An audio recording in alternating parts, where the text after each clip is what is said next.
North Korea इसी दुनिया में, इसी धरती पर एक ऐसा देश है जिसके अंदर से खबरें बहुत कम आती हैं और जब भी आती हैं बहुत छन छन कर आती हैं। उसकी वजह यह है कि वहाँ एक शख्स है, एक डिक्टेटर, एक रूलर, जिसका नाम है किम जोंग उन। छोटे से कद का, गोल मटोल। उस देश में उस कहा हर शब्द कानून होता है और उस देश से जो भी बाहर भागने की कोशिश करता है उसका अंजाम मौत या फिर मौत से बदतर जिंदगी होती है। आज की कहानी उसी नॉर्थ कोरिया की कहानी है। कहानी बेहद अफसोसनाक। इस नॉर्थ कोरिया के लोग अपनी मर्जी से नहीं जीते। सरकारी फरमान, वहाँ के अफसरान और किम जोंग उन की मर्जी के साथ ही वो सांस लेते हैं। हर चीज़, सोने से लेकर उठना, खाना पीना, क्या पहनना है, कैसे रहना है, किस तरह के हेयर स्टाइल होंगे, पैदल चलना है, गाड़ी में चलना है, मतलब हर छोटी छोटी बातों के लिए। गाने सुनने हैं कि नहीं, फिल्में बाहर की देख नहीं सकते, मनोरंजन जो भी करेंगे वो सब दायरे में रहकर।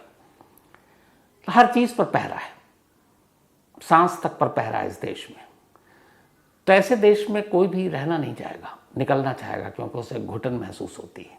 और आज की कहानी एक ऐसी ही लड़की की कहानी है जब नॉर्थ कोरिया से बाहर निकली, किस हालात में निकली, और बाहर आने के बाद उसने दुनिया के सामने जो सच रखा वो सच रोंगटे खड़े करने वाला है। कहानी है एक लड़की की जिसका नाम है योनमी पार्क। योनमी पार्क नॉर्थ कोरिया के रहने वाली एक लड़की।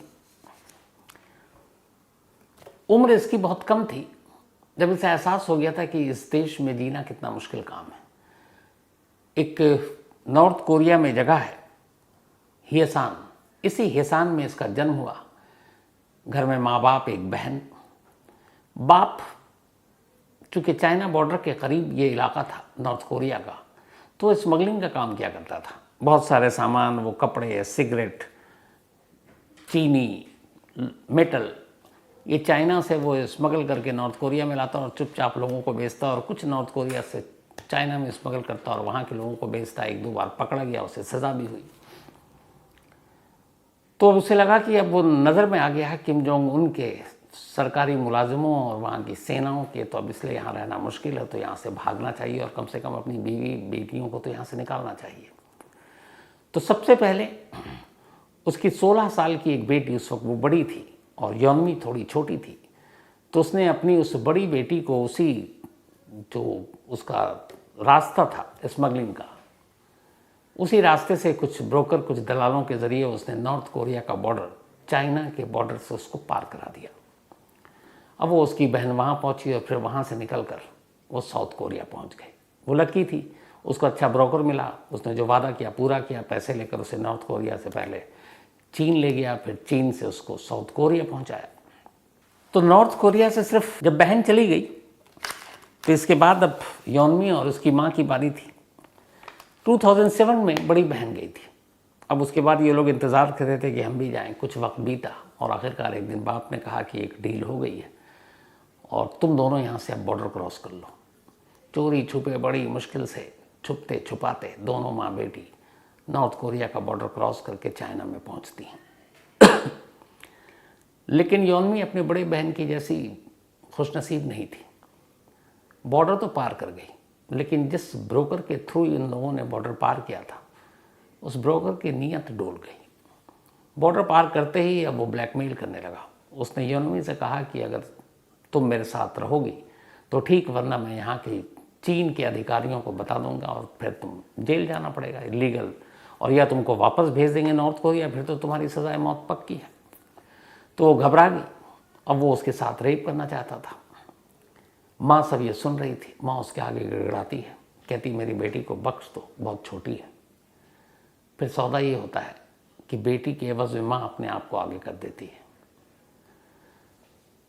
वो हैवान ब्रोकर उसकी माँ की इज्जत के साथ खेलता है और फिर उसकी माँ को एक दूसरे शख्स को बेच देता है। चूँकि माँ बेटी डरी हुई थी कि अगर ये इनकी बात नहीं मानेंगे तो फिर वापस नॉर्थ कोरिया भेजेंगे, फिर वहाँ ज़िंदगी ही नहीं है। तो फिर जब ज़िंदगी नहीं है तो फिर इज्जत का क्या करें। समझौता कर लिया। अब यहाँ हैवानियत का खेल शुरू हुआ योनमी के ऊपर। एक छोटी बच्ची उस वक्त उसकी उम्र थी करीब 13 या 14 साल। अब उस ब्रोकर को लगा कि माँ को तो बेच दिया, अब उसने योनोमी के साथ जुल्म ढाना शुरू किया, लगातार उसके साथ ज़बरदस्ती करता और ये कहकर करता कि देखो तुम मेरी बात मान लो, मेरे साथ रहो, बीवी का दर्जा नहीं दूंगा पर रखूंगा, और फिर मैं तुम्हें तुम्हारी बहन के पास साउथ कोरिया भेज दूंगा और तुम्हारी माँ को भी, पूरी फैमिली एक साथ हो जाओगी। कुछ वक्त के बाद सब्र किया योनोमी ने, उसके साथ रही, अपने आप को नुचती खसोटती देखती रही। लेकिन फिर उसने बहुत दिनों बाद, शायद उसका मन भर गया, उसने वादा पूरा किया। अब उसने उसके बाप को भी उसी रास्ते से चीन बुला लिया, बॉर्डर पार करके नॉर्थ कोरिया से। अब पूरा परिवार नॉर्थ कोरिया पार कर चुका था। बाप योनोमी के पास आता है, सामने वाले उस दलाल का मन भर चुका था, वो माँ बेटी को बुलाता है। उसके बाद बाप के साथ उनको एक क्रिश्चियन ऑर्गेनाइजेशन जो एक NGO के तौर पर काम कर रही थी वहाँ पर, उनके पास भेज देता है और कहता है कि ठीक है, अब तुमको हम आज़ाद करते हैं। अब तीनों बाप माँ बेटी सभी आज़ाद थे। वो ऑर्गेनाइजेशन इनको फिर चीन से मंगोलिया ले जाती है और मंगोलिया जाने के बाद ये तीनों वहाँ से साउथ कोरिया पहुँचते हैं एक शरणार्थी के तौर पर। साउथ कोरिया के बहुत सारे लोग ऐसे जो तकलीफ़ में थे, जो अपनी जान बचा कर निकले, उनकी मदद कर रहा था। करीब 7 साल के बाद माँ और दोनों बेटियाँ, इनका मिलन होता है साउथ कोरिया में। बाप भी वहीं, साउथ कोरिया सरकार ने इनकी मदद की। तीनों ने वहाँ नए सिरे से अपनी ज़िंदगी को बसाना शुरू किया। बड़ी बहन और माँ और बाप ने तो सब कुछ समझौता कर लिया था, लेकिन छोटी बेटी यानी योनमो यार्क के जहन में वो सारी चीज़ें ताज़ा थीं जो उसके साथ चीन में हुआ और उससे पहले जो बरसों उसके और उसके बाकी उसकी जैसी लड़कियों के साथ नॉर्थ कोरिया में हुआ। उसने कहा कि नहीं, अब वो साउथ कोरिया में खामोश अपनी ज़िंदगी नहीं गुजारेगी, बल्कि ह्यूमन राइट्स के लिए लड़ेगी, पूरी दुनिया को अपनी कहानी बताएगी। इसके बाद सबसे पहले उसको आयरलैंड डबलिन में एक मौका दिया गया, एक प्लेटफॉर्म दिया गया, एक ह्यूमन राइट्स समिट में 2014 में। उसने वहाँ नॉर्थ कोरिया की सच्चाई बताई कि इस दुनिया के नक्शे पर नॉर्थ कोरिया के अंदर जो होता है उसकी सच्चाई 2% भी बाहर नहीं आती है। उसकी जब सच्चाई सुनी, लोगों के रोंगटे खड़े हो गए। उसके बाद अब उसे हर फोरम पर इनवाइट किया जाने लगा। Columbia University School of General Studies ने इस डबलिन के उसके भाषण को सुनने के बाद योनमो यार्क को अमेरिका आने की दावत दी। वो वहाँ पहुँची और वहाँ पर उन्होंने कुछ ऐसे स्टूडेंट्स को अपने यहाँ रखते हैं जो इस तरह की आवाज़ उठाते हैं। वहाँ जाने के बाद योनमो अब वहीं रहने लगी। एक अमेरिकन लड़के से प्यार हुआ, उसको उसकी सारी कहानी मालूम थी। दोनों ने तय किया कि वो शादी करेंगे। दोनों ने शादी कर ली, उनका एक बेटा हुआ और अभी ये तीनों शिकागो में बहुत हंसी खुशी अपनी ज़िंदगी गुजार रहे हैं। अब सवाल ये है कि ये सारी चीज़ें तो हो गई, लेकिन बाहर आने के बाद योनमो ने क्या खुलासा किया था, जिसको लेकर पूरी दुनिया में एक वक्त कोहराम मचा। तमाम इंटरनेशनल मीडिया ने उसको प्रमुखता से छापा, दिखाया और ऑर्गेनाइजेशन ने उसे बुलाया और उसकी ज़ुबानी नॉर्थ कोरिया की कहानी सुनी। तो अब बारी उसी कहानी को सुनाने की है। कहानी प्लेजर स्क्वाड की। योनमो ने जो कहानी सुनाई वो सिहरन पैदा करती है। प्लेजर स्क्वाड पूरे नॉर्थ कोरिया के उन तमाम, ख़ास तौर पर स्कूलों में, क्योंकि वहाँ कम उम्र की लड़कियाँ पढ़ती हैं, ये उन लड़कियों के शोषण की कहानी है। और उनमें से एक योनमो थी, लेकिन खुशनसीब थी कि कुछ वजहों से वो बस खुद को लुटाने से बच गई। जो उसने खुलासा किया उसमें यह है कि नॉर्थ कोरिया में किम जोंग उन के जो दादा थे, किम जोंग इल, उस दौर से एक परंपरा चली आ रही है और वो है प्लेजर स्क्वाड की परंपरा।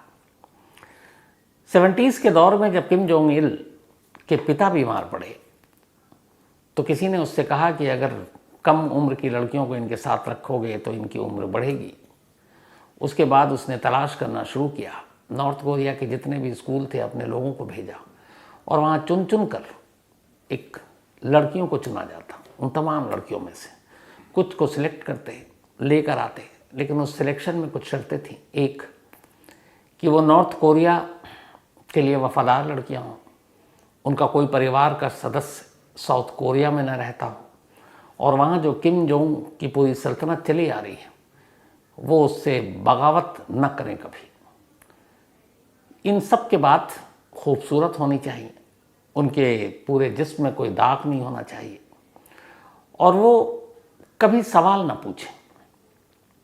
तो किम जोंग उन के जितने भी सरकारी अफसर, वो तमाम लोग पूरे साल स्कूलों का दौरा करते और एक एक लड़कियों को देखते ताकि कोई खूबसूरत लड़की उनकी नज़रों से छूट ना जाए।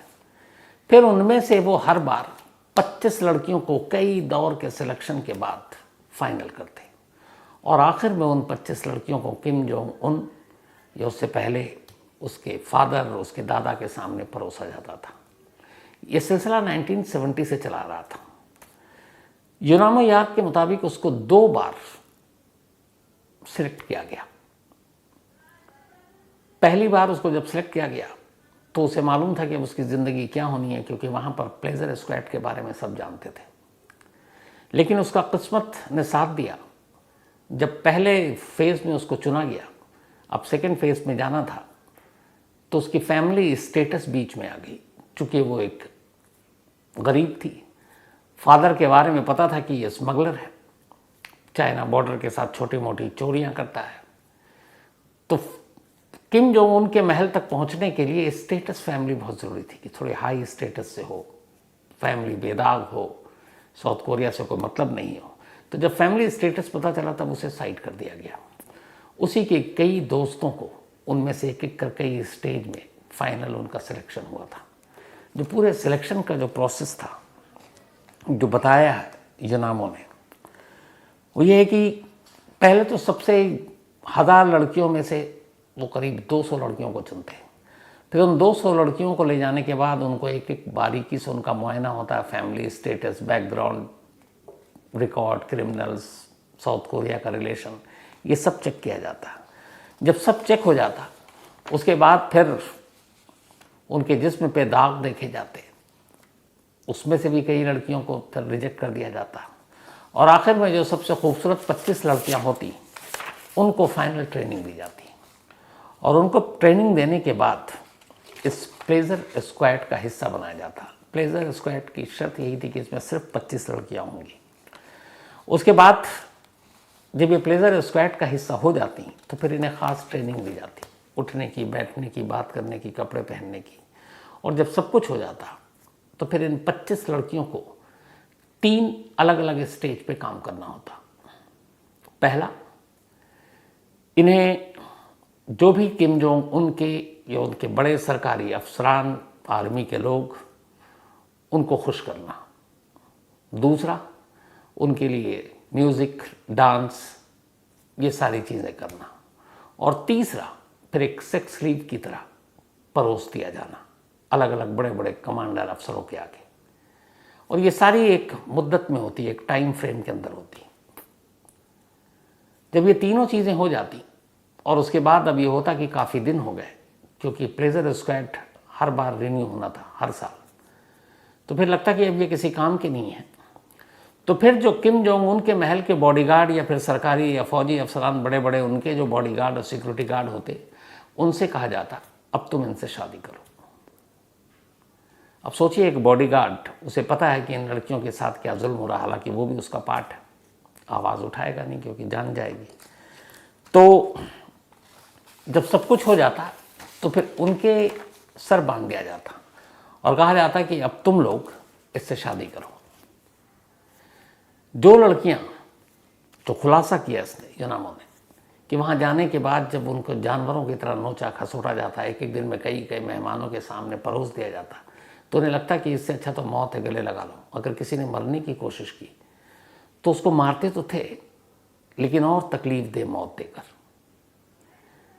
जिन लोगों ने वहाँ से निकलकर भागने की कोशिश की, उन लड़कियों का कभी पता नहीं चला। जिन लोगों ने इन सारी चीज़ों से हार कर गार्ड, बॉडीगार्ड से शादी कर ली, उनके परिवार वालों ने उन्हें जिंदा देखा, और जो नहीं, इन सारी चीज़ों को जिन्होंने माना, उनकी शक्ल उनके घर वालों ने कभी नहीं देखी। यूनामो सिर्फ इस मामले में लकी थी क्योंकि उसके फादर का रिकॉर्ड ठीक नहीं था और उसका फैमिली स्टेटस इतना हाई नहीं था। जो दूसरी इसमें कहानी है वो ये है कि फैमिली स्टेटस को देखते हुए वहाँ के जो बड़े ताकतवर लोग हैं नॉर्थ कोरिया में, उनके अपने परिवार तक नहीं बचे। उनके परिवार की लड़कियां भी अगर किसी स्कूल में हैं और ये जो प्लेजर स्क्वाड चुनने वाली जो कमेटी है, बाकायदा कमेटी होती है, उसमें मेंबर होते हैं जिसमें सारे मार्किंग देते हैं कि ये इस लड़की में अगर इतने नंबर हैं तो ये परफेक्ट है। उनके सीनियर्स को भी पता नहीं होता कि ये हमारे बॉसेस के घर की बच्चियां हैं, लेकिन वो अपनी कमेटी है, कमेटी के कुछ उसूल हैं, उसी हिसाब से सिलेक्ट कर रहे हैं।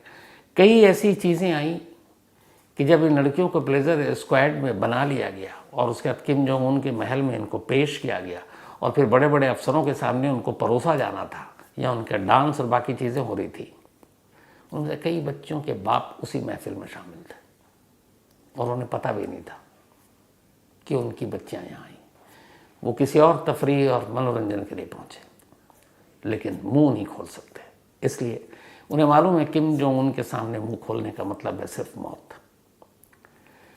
ऐसी हजारों लड़कियां प्लेजर स्क्वाड की किम जोंग उन के इस महल में भेजी गई, परोसी गई और इनमें से कितनी गायब हो गई, कितनी दुनिया में नहीं है, किसी को नहीं पता, न किसी ने सुध ली, यहाँ तक कि उनके माँ बाप ने भी नहीं। क्यों?